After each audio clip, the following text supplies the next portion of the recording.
Lyra's stomach hurt so much she could barely think straight. 3 days without food did that to a person, even one with dragon blood running through her veins. She sat in the corner of Station Meridian's lower market, watching people walk past with bags full of purchases they could actually afford. Nobody looked at her twice. A skinny girl with dull purple scales and torn clothes was just part of the scenery down here. Her fingers traced the cold metal surface of the tool in her lap. It was the only thing she had left from her father. The device was smaller than her hand, covered in strange markings she couldn't read. Her father used to hold it up to the light and smile, telling her stories about the machines he built when he worked on Earth. That felt like a lifetime ago now, even though he had only been gone 3 months. The pawn shop across the walkway had a flickering sign that read, "Grelt's Goods." Lyra had walked past it 20 times today, trying to gather the courage. Selling her father's tool felt like betraying his memory, but the alternative was starving to death in this forgotten corner of the station, and she was pretty sure her father wouldn't have wanted that either. She stood up on shaky legs and crossed the busy walkway. A hulking alien bumped into her without apologizing, nearly knocking her down. Lyra caught herself and pushed through the door into the shop.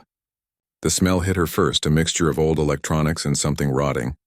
Grelt sat behind a counter made from scrap metal, his 4 eyes blinking independently as he counted credit chips. "What do you want, whelp?" His voice sounded like gravel grinding together. Lyra approached the counter and carefully placed the tool on its surface. Her hands didn't want to let go. "I need to sell this." Grelt barely glanced at it. One of his thick fingers pushed it around in a lazy circle. "Junk, old human stuff. Nobody wants this." "My father said it was important." Lyra's voice came out smaller than she intended. "Your father is dead, isn't he? I've seen you sleeping in the alleys." Grelt picked up the tool and turned it over once. "Tell you what, I'm feeling generous today. 10 credits, 10 credits. That would buy 1 meal. Maybe 2 if she went to the cheap food dispensers that gave you the recycled protein paste." Lyra thought about her father's last words to her, whispered from his bed in the charity medical ward. "Keep this safe, little flame. It's worth more than you know, but worth more than what? More than her life?" She was 14 years old and completely alone. What good was a piece of metal if she was dead? 15. She tried, hating how desperate she sounded. Grelt laughed, a wet sound that made her scales crawl. 10. Take it or get out. Lyra's stomach cramped again so hard she had to grip the edge of the counter.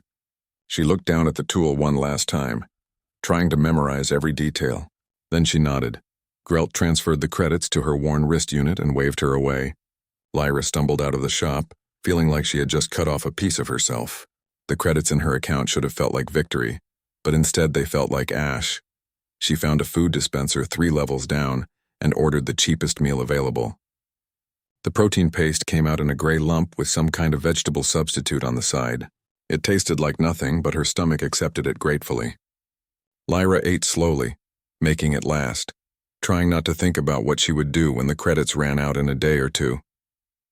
The alley where she had been sleeping was quiet when she returned. She curled up in her usual spot behind a broken generator, pulling her thin jacket tight. Sleep didn't come easily. She kept seeing her father's face, kept hearing his voice telling her the tool was important. Hours passed. The station's artificial night cycle made the lower levels even darker than usual. Lyra was just starting to drift off when she heard voices nearby. She pressed herself further into the shadows, knowing from experience that nothing good happened when adults talked in alleys after dark. "Did you see it? That idiot dragon whelp sold me a pre-collapse calibrator for 10 credits. That was Grelt's voice, loud and boastful. Things worth at least 50,000 on the collector's market. Maybe more. Another voice responded, this one belonging to someone Lyra didn't recognize. "You planning to sell it?" "Not yet. Going to let word spread first. Drive the price up." Stupid girl had no idea what her father left her. They moved away, their laughter echoing off the metal walls. Lyra sat frozen in her hiding spot, her mind racing. 50,000 credits. Her father's tool was worth 50,000 credits, and she had sold it for 10. 10 credits that she had already spent on 1 meal. She wanted to scream.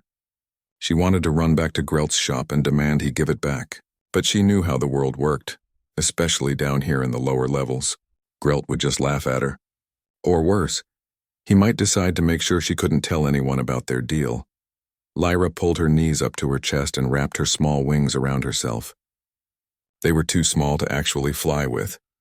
Just decorative reminders of the dragon heritage that made her different from everyone else. Tears ran down her face, dripping onto her scales. She had failed. She had taken the one thing her father trusted her to keep safe and thrown it away for nothing. Tomorrow she would have to figure out how to survive again. But tonight, in the darkness of the alley, Lyra let herself cry for everything she had lost. David Reeves ran his hand along the warped hull panel, feeling where the metal had buckled during atmospheric entry. His ship, the Wayfinder, had seen better days, but she was still flying. That counted for something in the salvage business. He made a mental note to replace the panel. When he had spare credits and moved on to check the landing, Gear Station Meridian sprawled below his docking platform like a metal city, built by someone who had never heard of city planning. David had been coming here for 15 years, watching it grow from a small trading post into this chaotic maze of commerce and crime. He loved it and hated it in equal measure. The station had everything a salvager could want, if you knew where to look and didn't mind getting your hands dirty. His shopping list today was simple. New power couplings for the jump drive, a replacement filter for the air recycler, and maybe some decent coffee if he could find it. The lower market usually had the best prices, even if the sellers were less than reputable. David grabbed his tool bag and headed down the ramp. The market assaulted his senses immediately. Aliens of 30 different species shouted their wares in a dozen languages. The smell of cooking food mixed with machine oil and unwashed bodies. David navigated through the crowd with practiced ease, stopping at various stalls to haggle over parts. He was examining a set of power couplings when something caught his eye. A pawn shop across the way had its windows full of the usual junk. Broken data pads, outdated weapons, jewelry of questionable origin. But sitting in the middle of it all, propped up like it was just another piece of trash, was something that made David's heart skip a beat. He crossed the walkway in 3 long steps and pressed his face against the window. It couldn't be. Those hadn't existed in functional condition for almost 80 years. David's grandfather had shown him pictures in old engineering textbooks, but he had never actually seen one in person. A quantum resonance calibrator. Pre-collapse Earth technology, from back when humans were first building stable jump gates. The device in the window looked old and worn, but David could see the distinctive markings on its surface. Those spiral engravings weren't decorative. They were measurement scales for quantum field alignment, etched by hand because the machines that made them had all been destroyed in the war. David pushed open the shop door. The alien behind the counter looked up with 4 eyes that evaluated him like a piece of meat. "Human, you here to buy or waste my time?" The tool in the window. The small metal one with the engravings. "How much?" Grelt smiled, showing too many teeth. You have good eye. Very rare piece. Cost you 12,000 credits." David had bought and sold enough to know when someone was testing the waters. "I'll give you 8,000. Cash transfer right now, no questions asked." The haggling went on for 10 minutes before they settled on 9,000 credits. David tried not to show his excitement as Grelt retrieved the calibrator from the window. He turned it over in his hands, checking the engravings, feeling the weight. It was real. "This was actually real? Where did you get this?" David asked, keeping his voice casual. Grelt shrugged. "People sell things. I buy them. That's business." Must have been someone who didn't know what they had. "Dragonwhelp sold it to me yesterday. 10 credits, Grelt laughed. Stupid girl had no idea. Her father probably stole it from somewhere. Something cold settled in David's stomach. "A kid sold you this? For 10 credits? What do I care? Good business is good business." David completed the credit transfer in silence, his mind already racing ahead. A child had sold a piece of irreplaceable human history for the price of 1 meal. That meant she was desperate. It also meant she was in danger now. Word traveled fast in places like this, and if Grelt was bragging about his deal, others would hear. Others who might decide the girl knew where to find more valuable items. This dragon girl. "You know where I can find her?" Grelt's eyes narrowed. "Why?" "Curious about where her father got this. Might be more where this came from. Lower levels. Seen her sleeping in the alleys near Sector 7. Purple scales, small wings, looks half-starved." Grelt waved a dismissive hand. "Good luck getting anything useful out of her. She's just another street rat." David left the shop with the calibrator secure in his tool bag. His shopping list was forgotten now. He had a more important task. Find the girl before someone else did. The lower levels of Station Meridian were darker and more cramped than the upper markets. Down here, the station's environmental systems worked just well enough to keep people alive, but not comfortable. David asked around, showing a photo he had quickly taken of the calibrator's engravings. Most people ignored him, but eventually a young alien kid pointed him toward Sector 7. Dragon Girl sleeps behind the old generator in Alley 9, the kid said. But she's not there now. Saw her running toward the maintenance tunnels about an hour ago. Looked scared. David's bad feeling got worse. Running from what? Dunno. But there were some Tal'Vari heading that way too. They're bounty hunters, mean ones. David started running. The maintenance tunnels were a maze of pipes and electrical conduits that connected the station's various systems. They were also completely unmapped and dangerous. If the girl had gone in there while being chased, she might already be dead. Or worse. He pulled out his datapad and activated its scanner, looking for heat signatures.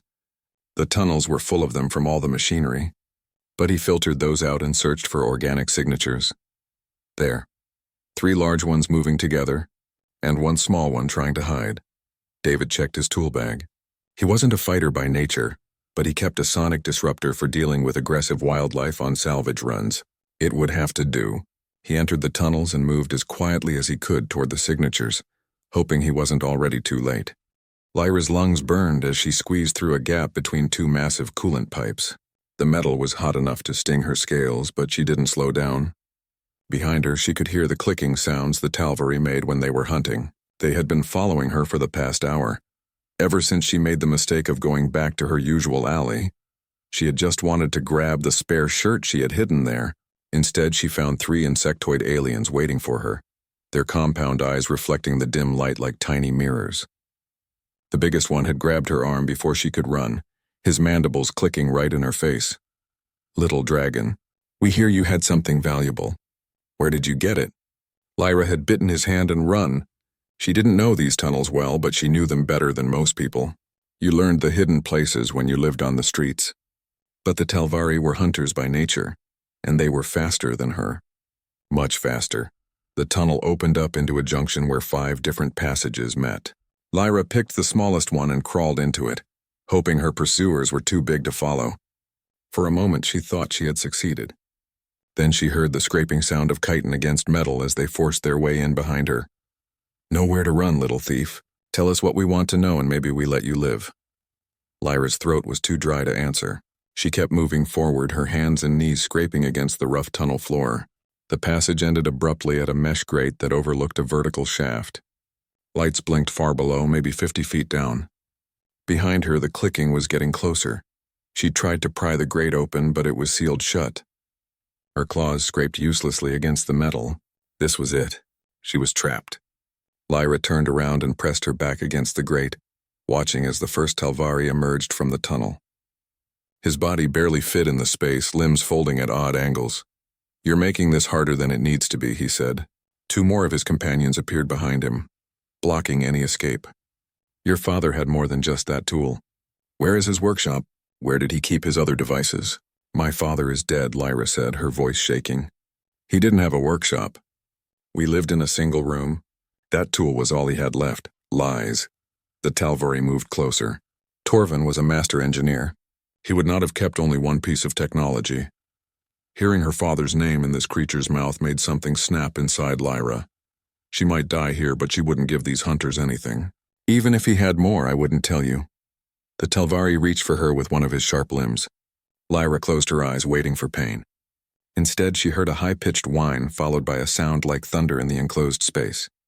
The Tal'Vari shrieked and stumbled backward, his companions crying out in confusion. "Back away from the girl." A human voice, calm but firm.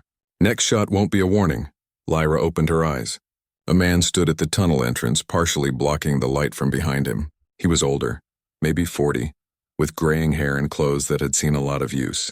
In his hand was some kind of device that was still humming with energy. The Tal'Vari hissed at him. "This is none of your concern, human." "The girl owes a debt, really? Because from where I'm standing, it looks like 3 armed adults cornering a child. That's not debt collection. That's attempted murder."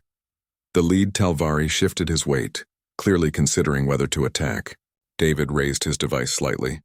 "I've got this set to wide dispersal. In this enclosed space, it'll rupture your internal organs. All three of you. So here's what's going to happen. You're going to turn around and leave. Right now. For a long moment, nobody moved. Then the Talvari clicked something to his companions in their own language and began backing down the tunnel. This isn't over, human. There are others who want answers from the girl. Then they can get in line behind me, David said. The Talvari disappeared into the darkness. David waited until he couldn't hear them anymore, then lowered his device and turned to Lyra. Are you hurt? Lyra stared at him, her mind trying to catch up with what had just happened. This human had just saved her life, but why? Nobody did anything for free on this station. Who are you? My name is David. I bought something from Grelt's shop yesterday. A tool with engravings on it. I think it belonged to your father. Ice ran down Lyra's spine. He was here for the calibrator. Of course he was. Everyone wanted something from her. I don't have it anymore. I sold it. That's all I know. I'm the one who bought it from Grelt. David reached into his bag slowly, keeping his movements visible. He pulled out the familiar metal device and held it up. This is yours. I came to give it back. Lyra's eyes fixed on the tool, her father's tool, the one she had sold for 10 credits out of desperation and stupidity. That doesn't make sense. Why would you give it back? Because it belongs to you. Because Grelt cheated you. Because you're a kid who deserves better than this. David took a step closer, still holding out the calibrator. I know what this is. It's worth a lot of money. But more than that, it belonged to your father. It should stay with his family. My father is dead. Lyra hated how her voice cracked. I'm not anyone's family anymore. That doesn't change who this belongs to. David set the calibrator down on the tunnel floor and backed away. Look, those Talvari aren't the only ones who will come looking for you now. Word is spreading about what Grelt had and who sold it to him. You're not safe here. Lyra wanted to grab the tool, but years of surviving on the streets made her cautious. What do you want from me? Right now, I want to make sure you don't get killed. After that, we can figure things out. David gestured back down the tunnel. My ship is docked on Platform 17. You can come with me at least until this blows over. No strings attached. If you want to leave after that, fine. Why would you help me? You don't even know me. David was quiet for a moment. Let's just say I know what it's like to be alone. And I know your father wouldn't want you living like this. Lyra looked at the calibrator sitting on the tunnel floor, then back at the strange human who had just saved her life and claimed to want nothing in return. Nothing about this made sense. But the alternative was staying here and waiting for the next group of hunters to find her. She picked up the tool, feeling its familiar weight in her hands. If you try anything, I'll bite you. Fair enough, David said and smiled. The Wayfinder looked like it had been through a war and lost. Lyra followed David up the boarding ramp, taking in the dented hull panels and the scorch marks near the engines. The ship was small by most standards, built for a crew of maybe 3 people. Right now it seemed like David was the only one aboard. The interior was cleaner than she expected. The main cabin had equipment stored neatly along the walls, tools hanging from magnetic strips, and a workbench covered in electronic components. Everything had its place. It reminded her a little of the room she had shared with her father, back when they still had a home. Sit anywhere you want, David said, sealing the airlock behind them. Are you hungry? I've got ration bars that don't taste completely terrible. Lyra's stomach answered for her with a loud growl. She hadn't eaten since yesterday's protein paste. David opened a storage locker and tossed her a wrapped bar. She caught it and tore into the wrapper, trying not to eat too fast. It tasted like synthetic fruit and nuts, which was better than most things she had eaten in the past 3 months. David sat down at his workbench and gestured for her to come closer. Can I see the calibrator for a minute? I want to show you something. Lyra hesitated, then handed it over. She watched carefully as David turned it over in his hands, examining the engravings with what looked like genuine interest. He pulled up a display screen on the wall and started typing. Do you know what this is? He asked. My father called it his lucky tool. He said it helped him build things. It's called a quantum resonance calibrator. They were used during Earth's industrial expansion, back before the war. Engineers used them to align the quantum fields in jump gate construction. David pulled up an image on the screen. It showed a massive structure in space with tiny figures working on it. Without these tools, the gates wouldn't have worked properly. Ships would have been torn apart trying to jump. Lyra stared at the screen. My father helped build jump gates? According to the registry records, yes. Torvin Chen was a master engineer in the gate construction program. He worked on 7 major gates before the war started. David typed again and pulled up another file. This one showed her father's face, younger than she remembered, smiling in an official photo. After the war, he left Earth. The records say he was looking for a fresh start. Tears blurred Lyra's vision. She had been so young when they left Earth. Most of her memories were of the smaller stations they had lived on, the places where her father could find work. She didn't remember him being important. She didn't remember him being someone who built the structures that connected the galaxy. Why did he leave? Her voice came out barely above a whisper. The war destroyed most of Earth's industrial base. A lot of engineers left to find work elsewhere. Your father ended up here on the outer stations. David turned the calibrator over, pointing to some writing along its base. This is his name engraved right here. And this next part is yours, for Lyra, who will build a better future than I did. Lyra reached out and touched the engravings. She couldn't read the old Earth language, but now that David pointed it out, she could see how the symbols formed her name. Her father had put her name on his most important tool. All this time she had been carrying it without knowing. He wanted you to have this, David said gently, not to sell it, not to trade it for survival. He wanted you to learn what it was for, to follow in his footsteps. I don't know how to build anything. Lyra pulled her hand back. I can barely read. My father tried to teach me, but then he got sick, and we didn't have credits for medicine, and then he was gone. David was quiet for a moment. When he spoke again, his voice was softer. My father was an engineer too. He died when I was 16. Left me his tools and a ship that barely flew. I didn't know what to do with any of it at first. What did you do? I learned. Found people who would teach me, made a lot of mistakes, eventually figured out how to keep the ship running, then how to find salvage, then how to rebuild the things I found. David smiled. I'm still learning. That's the thing about engineering. There's always something new to figure out. Lyra looked at the calibrator in David's hands, then around at all the equipment in the ship. You said this tool is worth a lot of money. Grell told someone it was worth 50,000 credits. At least that much, probably more to the right buyer. It's a piece of human history. David held it out to her. It's yours to do what you want with. If you need to sell it to survive, I understand. But I want you to know what you're selling first. And I want you to know you have other options. What options? You could learn to use it. I could teach you the basics of engineering. At least enough to get started. There's always work for people who know how to fix things. David gestured around the ship. I could use an apprentice. Someone to help with salvage runs and repairs. It wouldn't be easy, and I can't pay much at first. But you'd have a place to sleep and food to eat. And you'd be learning skills that nobody can take away from you. Lyra's mind raced. An apprenticeship. A chance to learn what her father wanted her to learn. But there had to be a catch. There was always a catch. Why would you do this? You don't owe me anything. No, I don't. But your father left you something valuable, and it wasn't just the calibrator. He left you a legacy. Someone should help you claim it. David stood up and walked to the galley, giving her space. Think about it.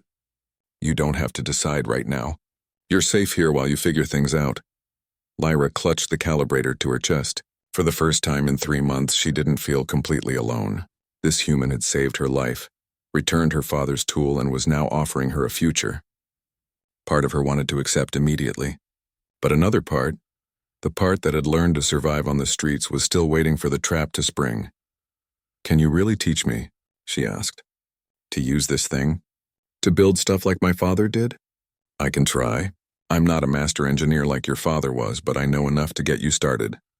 David poured himself a cup of water. The real question is, do you want to learn?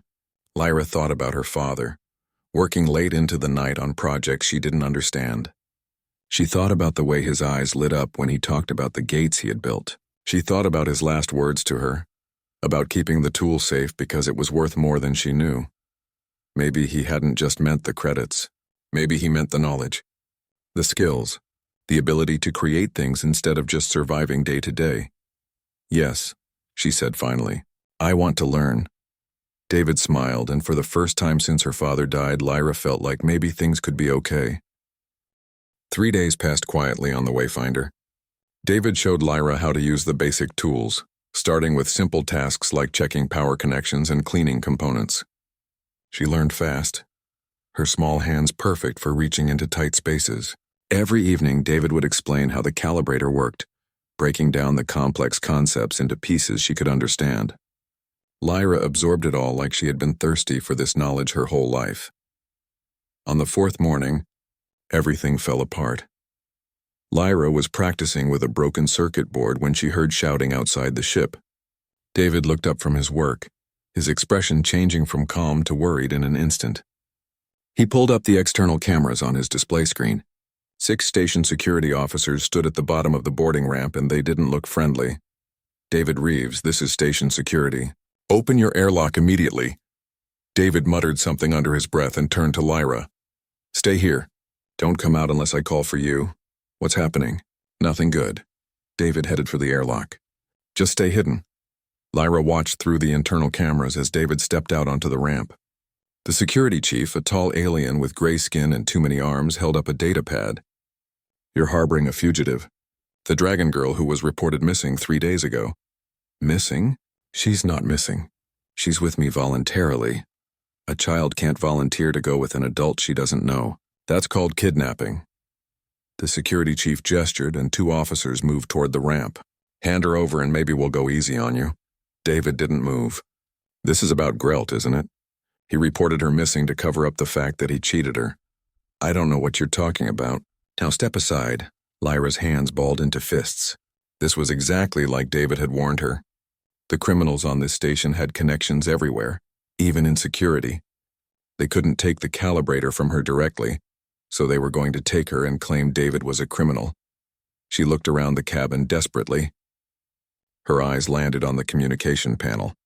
David had shown her how it worked 2 days ago, explaining how ships could broadcast on public channels. An idea formed in her mind. It was risky and probably stupid, but staying hidden while David took the blame was worse. Lyra activated the panel and set it to broadcast on the station's main public frequency. Her hands shook as she adjusted the settings. Then she took a deep breath and started talking. My name is Lyra. I'm the dragon girl that station security is looking for. I'm not kidnapped. I'm not missing. I'm on the Wayfinder because David Reeves saved my life 3 days ago when bounty hunters were trying to kill me. On the external camera, she saw the security chief freeze. One of the officers grabbed for his communicator. Lyra kept talking, her voice getting stronger. 4 days ago, I sold my father's tool to Grelt for 10 credits because I was starving. Grelt knew it was worth 50,000 credits, but he didn't tell me. He cheated me because I'm just a kid, and he thought nobody would care. Then he told people what he bought, and suddenly everyone wanted to know where I got it. That's when the Telvari came after me. More people were gathering on the platform now. Lyra could see them on the cameras, station workers and merchants stopping to listen. Her broadcast was going out to every public screen and communicator on Station Meridian. David found me in the maintenance tunnels. He could have just left me there to die. Instead, he saved me and returned my father's tool. He didn't ask for anything. He didn't hurt me. He's been teaching me about engineering, because that's what my father would have wanted. And now station security is trying to arrest him because the people who cheated me don't want anyone to know what they did. The security chief was shouting something at his officers.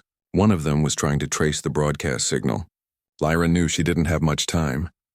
Everyone on this station knows how things work down here. You know that security doesn't protect people like me. You know that criminals like Grelt can do whatever they want as long as they pay the right people. Well, I'm tired of being quiet about it.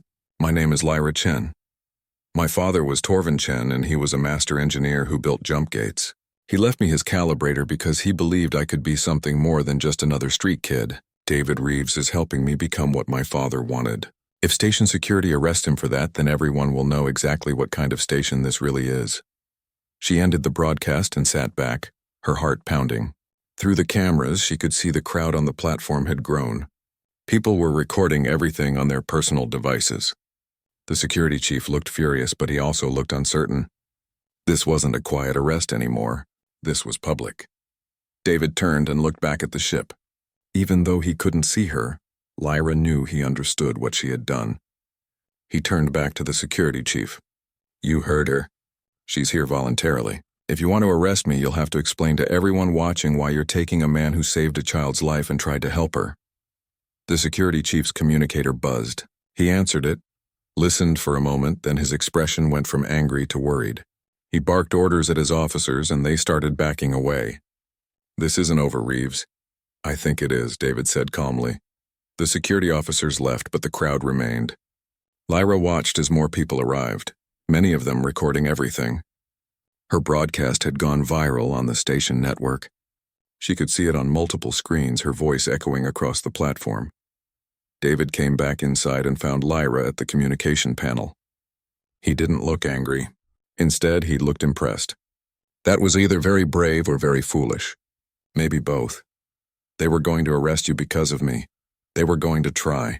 You just made that impossible." David pulled up the station network on the main display. Lyra's broadcast was everywhere. People were sharing it, commenting on it, demanding answers from station management. "You know what this means, right? There's no hiding now. Everyone knows about you, about the calibrator, about everything." "Good." Lyra stood up, still clutching her father's tool. "Let them know. I'm tired of people like Grelt getting away with hurting people." David's communicator buzzed. He checked it and his eyebrows rose. "It's the Galactic Registry. They want to talk to us about the calibrator. Apparently, a human heritage preservation group saw your broadcast and filed a claim. They say the calibrator is Earth property and needs to be returned." Lyra felt ice in her stomach. "They want to take it? They want to try." David looked at her seriously. "This is going to get complicated. Are you ready for that?" Lyra thought about her father, about everything he had survived to give her a chance at a better life. She thought about the past 3 months of living in alleys and being invisible. She was done being invisible. "I'm ready," she said. "My father left this to me. I'm not giving it up without a fight." The hearing chamber looked like it was designed to make people feel small. Lyra sat in a chair that was too big for her, facing a panel of 3 adjudicators who looked down from an elevated platform. To her left sat David, who had spent the last 2 days helping her prepare. To her right was a lawyer the Galactic Registry had assigned to represent her interests, though Lyra wasn't sure whose interests the woman actually cared about. Across the room sat 3 representatives from the Human Heritage Preservation Council. They wore expensive suits and carried themselves like they had already won. Behind them sat Grelt, who had been called as a witness. He wouldn't meet Lyra's eyes. The lead adjudicator, an elderly alien with bronze skin and wise eyes, called the session to order. "We are here to determine the rightful ownership of a quantum resonance calibrator, serial number HG2047, currently in the possession of Lyra Chen. The Human Heritage Preservation Council claims this device is human cultural property that must be returned to Earth. The child claims inheritance rights." "We will hear arguments from both sides." The Heritage Council's lawyer stood up. He was a human man with perfect hair and a voice trained to sound important. "The facts are simple.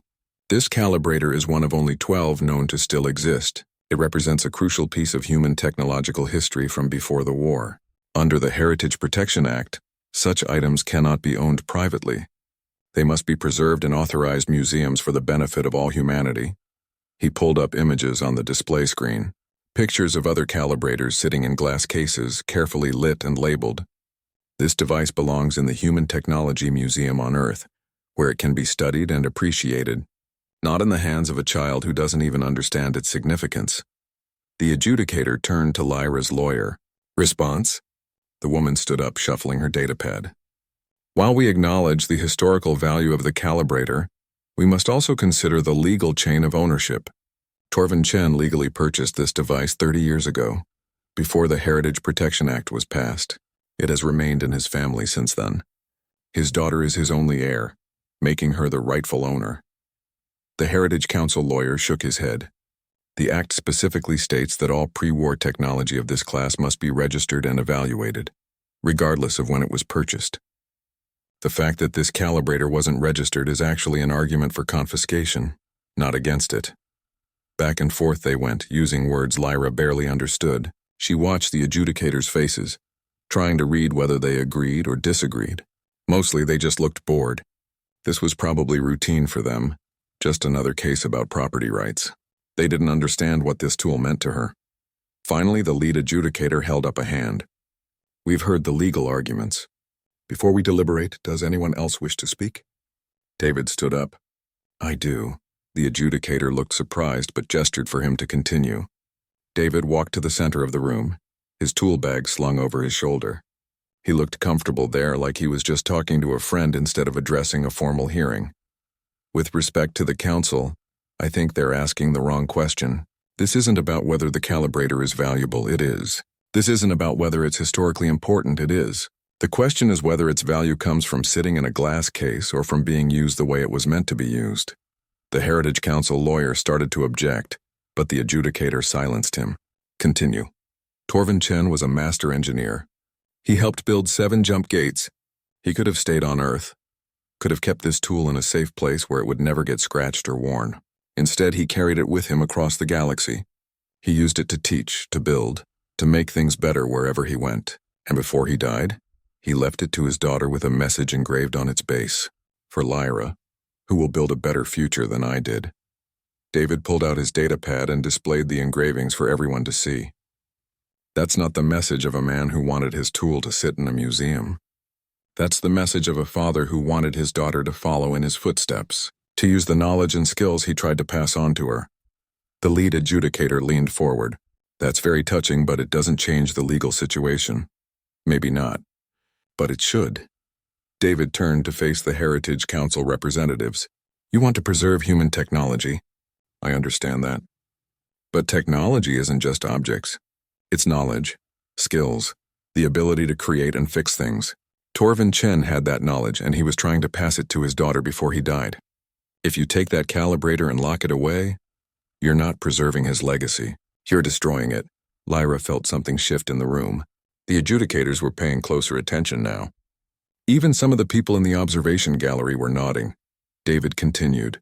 In the past week, I've been teaching Lyra the basics of engineering. She learns fast. She has her father's talent for understanding how things work. Give me 5 minutes and I'll prove it. The adjudicator conferred with the others, then nodded. You have 5 minutes. David returned to their table and pulled out a small device from his tool bag. It was a component from a jump drive, one that had been damaged during salvage. He set it on the table in front of Lyra along with the calibrator. This is a quantum field regulator, he said quietly. It's broken. Show them how to fix it. Lyra's hand shook as she picked up the calibrator. She had practiced this exact repair 3 times yesterday, but doing it in front of all these people was different. She took a deep breath and focused on what David had taught her.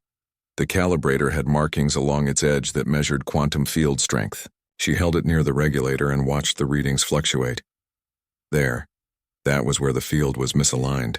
Using a small tool, she carefully adjusted the regulator's internal components, checking the calibrator's readings as she worked.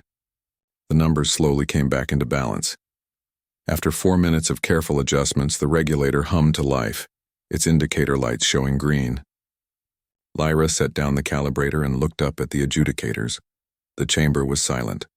Then the lead adjudicator smiled, the first real expression Lyra had seen from him. Well, that was impressive. The Heritage Council lawyer stood up quickly. This doesn't change anything. The child had to be taught how to use it. That proves she shouldn't have it. She's 14, David said flatly. Of course she had to be taught. That's how learning works. But she learned in a week what takes most people months to understand. Because she has the talent for it. Because it's in her blood. You want to take that away and put the calibrator in a museum where nobody will ever use it again? Lyra found her voice. It came out smaller than she wanted, but she made herself keep talking. My father wanted me to have this. Not because it's worth money. Not because it's important to human history. But because he wanted me to build things. To help people. To make things better like he did. She looked directly at the Heritage Council representatives. If you put it in a museum, you're not honoring his memory. You're just taking away the last thing he gave me. The adjudicators conferred quietly among themselves for several minutes. Finally, the lead adjudicator spoke. We have reached a decision. The calibrator will remain with Lyra Chen as her legal inheritance. However, given its historical significance, we require that she register it with the Heritage Council and allow it to be studied periodically. She must also demonstrate continued competence in its use through regular certifications. The Heritage Council lawyer started to protest, but the adjudicator cut him off. Our decision is final. This hearing is concluded. Relief flooded through Lyra so suddenly she almost fell out of her chair. David steadied her with a hand on her shoulder. You did it, he said softly. Lyra clutched the calibrator to her chest, feeling its familiar weight. She had done it. They both had. She looked up at David. What happens now? Now? David smiled. Now we get back to the ship and continue your education. You've got a lot to learn if you're going to be my apprentice. Apprentice? Lyra tested the word. It felt good. It felt like belonging to something. Can we work on the jump drive regulator next? I want to try the full calibration sequence. Ambitious. I like that. David shouldered his tool bag. Come on, we've got work to do. They left the hearing chamber together, Lyra matching David's pace. Behind them, she heard the Heritage Council representatives arguing with their lawyer, but she didn't look back. That part of her life was over. Ahead was learning, building, and becoming what her father had believed she could be. For the first time since her father died, Lyra felt like she had a future, not just survival, but a real future where she could create things and help people and maybe make her father proud. She gripped the calibrator tighter and smiled. The best part was just beginning.